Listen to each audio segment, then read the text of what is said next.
Hi, this is Dr. Nick. I'm here at CES 2020 and at the Digital Health Summit. I'm delighted to be joined by Ranndy Kellogg. He is the President and CEO of Omron. Ranndy, thanks for joining me.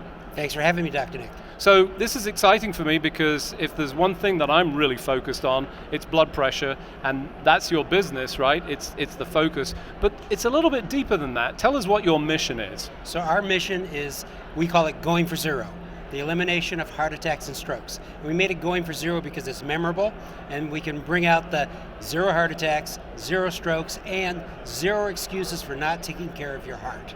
And you know, probably the number one killer at this point is hypertension. Huge problem, affecting so many people. Tell us a little bit about some of the technology and some of the innovation that you've got going on. So as you mentioned, there's 103 million Americans, adults, with hypertension. That's almost 1 out of every 2 people. So we've designed a... So one of us has it. One right? of us, it's probably me, not you, but one out of 2 has hypertension.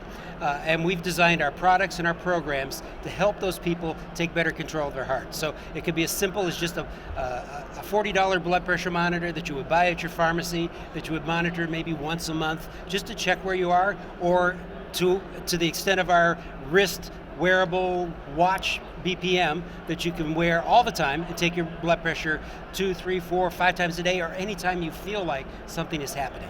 Fantastic. So tell us a little bit about the watch. It's advanced in terms of the technology and the way that it works. What's going on here? So we virtually invented all the parts that are in here. These aren't off-the-shelf parts that you put in here. We had to invent them. We have had over 100 patents on this device. Wow. And more every day being filed, because we had to take oscillometric technology, which is what you use for blood pressure, right, in a regular blood pressure monitor, and shrink it to the size where we could get it into a wristwatch form. And we had to redesign the cuff, because you can't just put a cuff on someone and squeeze. Especially around the radial artery, there's bones, and you had to be able to form around those bones so that you get to the radial artery, compress it so that you could actually take a reading. Now, this has been in place for a little bit of time. Are you seeing some of the results? Are you seeing some of the data? Is there some value that you've been able to tease out from all of the people using it? Absolutely. We launched it last year at this meeting. We had got our 510K right as we came to the meeting. We announced the launch of it. We started selling it in March of last year. It has been overwhelming, the number of people that want this product, far beyond our expectations. Absolutely. And the feedback we're getting is what's even more important. The app that goes with it, Heart Advisor, it allows the consumer to do more things than ever before with their blood pressure information. And we're getting a lot of feedback that's allowing us to change the app, update it, revise it, to give them better information. We find interesting things. People, you would think it's common sense that if you drink a cup of coffee, your blood pressure goes up. Most people don't understand that. We've had people call us and say, holy smokes, I drank a cup of coffee, I took my blood pressure, it was up 10 millimeters. Yes, that's the impact that caffeine can have on you. Or the opposite, people that say, I didn't really believe exercise would help my blood pressure. I started exercising and it went down. Right. So we're letting people make those connections that you or I might think are standard. Everybody would know this. No, people don't know it.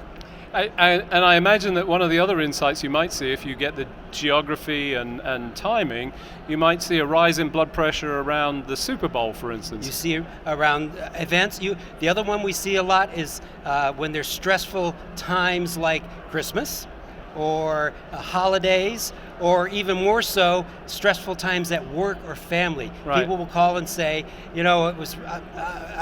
work is so tough, I'm so stressed, I've seen my blood pressure going up. We even had one person tell us about this who was doing some blogging for us. She decided to quit her job. She quit her job, called us back a month later, said, I got a new job, my blood pressure's down 10 points because I'm not under stress anymore.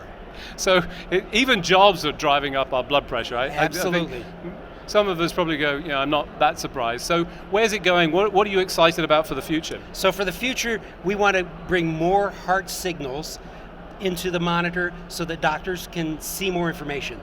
So we just launched our Armoron Complete, which is the first blood pressure monitor with EKG built into it. So you can take your blood pressure and do your EKG at the same time, which obviously helps for the diagnosis or management of AFib. Hypertension causes a lot of AFib. Absolutely. So best time to take it is while you're taking your blood pressure. And that launched last year, and we're featuring here to show this today. That's exciting. So lots of continued progress. I mean, incredible. Over 100 patents just to get that device up just shows you how challenging it is. Really excited for the future. I think this is an important area. Ranndy, thanks for joining me. Thanks for having me, Doctor. This is Dr. Nick. I'm here at the Digital Health Summit at CES 2020.